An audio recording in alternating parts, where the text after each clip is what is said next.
Buenas a todos, somos estudiantes de la carrera de Historia del ICPP número 1 de cuarto año B. Nuestro grupo está conformado por Montoya Octavio y quien les habla, Sandes Carmen. El presente video pertenece a la Cátedra de Historia del NOA 2 con fines evaluativos de una temática propuesta por el profesor Marcos Mitchell. El tema del video será sobre Absalón Rojas y la generación del 80 en Santiago del Estero. Absalón Rojas fue 2 veces gobernador de la provincia a fines del siglo XIX y se considera uno de los políticos más influyentes en Santiago para la época. Nació el 6 de febrero de 1845 en la provincia, pero su trayectoria la realizó en Tucumán, a donde emigra por razones políticas. Con su vasta influencia obstaculiza a algunos gobernadores y en la legislatura provincial tuvo mayores adeptos. En sus años activo en la política a nivel nacional, se desarrollaban los gobiernos conservadores y la ideología imperante era el modernismo de la generación del 80. Este modernismo fue particular ya que buscaba reformas en el plano social y se ampliaron los derechos de la ciudadanía.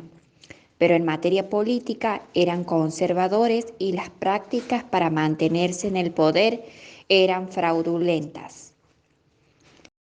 Uno de los mayores representantes de esta ideología era Absalón Rojas, quien fue también presidente de la Convención Constituyente de 1884, cuando se reforma la Carta Magna Provincial y postula muchas propuestas en consonancia a lo que pasaba a nivel nacional. Sacarle cuestiones históricas a la Iglesia que las irá perdiendo a lo largo del período, como por ejemplo la creación del registro civil y la fundación de un cementerio municipal, funciones que tenía la Iglesia. La élite gobernante en esos años estaba vinculada a la incipiente burguesía santiagueña que manejaba los hilos de la política. Otro factor importante era no solo las prácticas fraudulentas, sino el desinterés de la población general sobre estos asuntos. Lo cierto es que la llegada al poder de Rojas se ven mejoras desde lo urbanístico. Con el gobierno de Sofanor de la Silva ya había llegado la primera locomotora a la provincia y se impulsa el funcionamiento de las municipalidades, el nuevo cementerio, además de la sanción de una ley de pavimentación para las principales calles de la capital. Tras concluir su primer mandato de 1886 a 1889, Santiago no sería el mismo. La fisonomía urbana había cambiado drásticamente y para Alain Lascano, Rojas es el tercero de los grandes gobernantes del siglo XIX en la provincia por abrir el período agrícola y civil.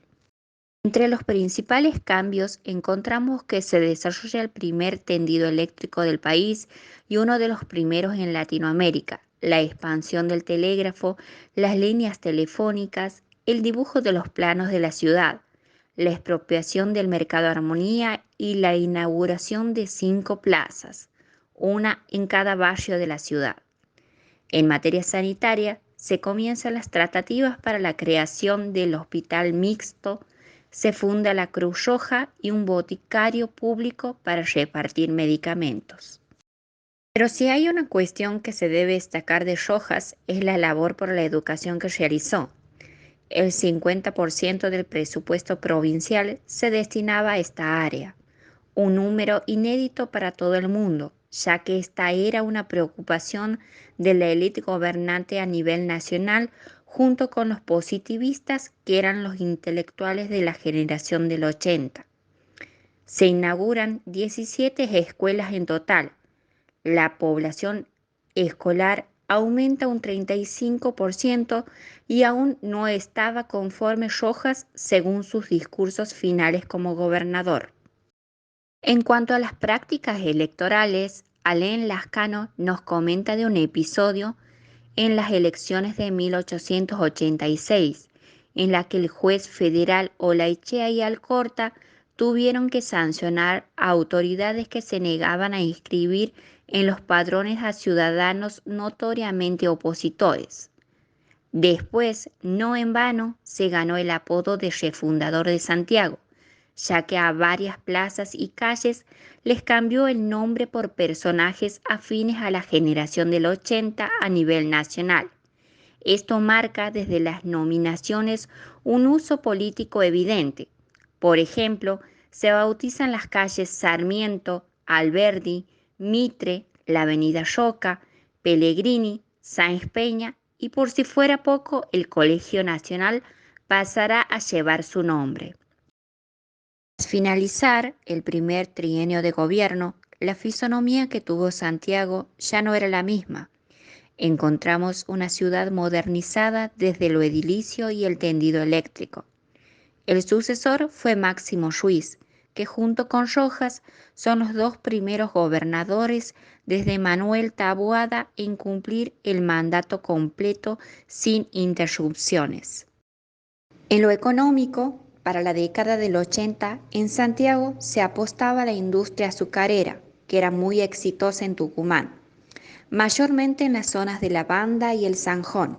Pero el problema de este desarrollo era que todavía no había llegado el ferrocarril hasta las zonas económicas prósperas y el transporte se lo hacía en mulas y a pie, lo que imposibilitaba una competencia con relación a las industrias tucumanas. Para el historiador Juan Rafael, el fracaso de la industria azucarera se debe a que Rojas tenía buenas relaciones con Tucumán y la cabeza del poder central lo ocupaban esos sectores, Roca principalmente. Estos beneficiaban a su provincia y Rojas no reclamaba debido a su estrecha relación.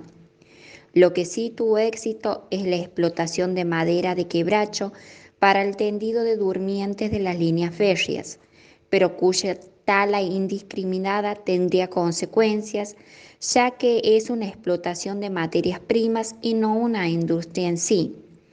También se consolida la burguesía agraria en Santiago a la cabeza de los Rojas y Ruiz, que verán incrementar sus ingresos y acceder a cargos públicos. El segundo mandato sería de 12 días, ya que fue revocado por un movimiento destituyente, abriendo una nueva etapa de inestabilidad política provincial que para algunos historiadores culmina con la llegada de Gelasio Lágar al poder. Finalmente, la historia de Rojas culmina el 23 de julio de 1893 con su muerte a los 47 años en Buenos Aires.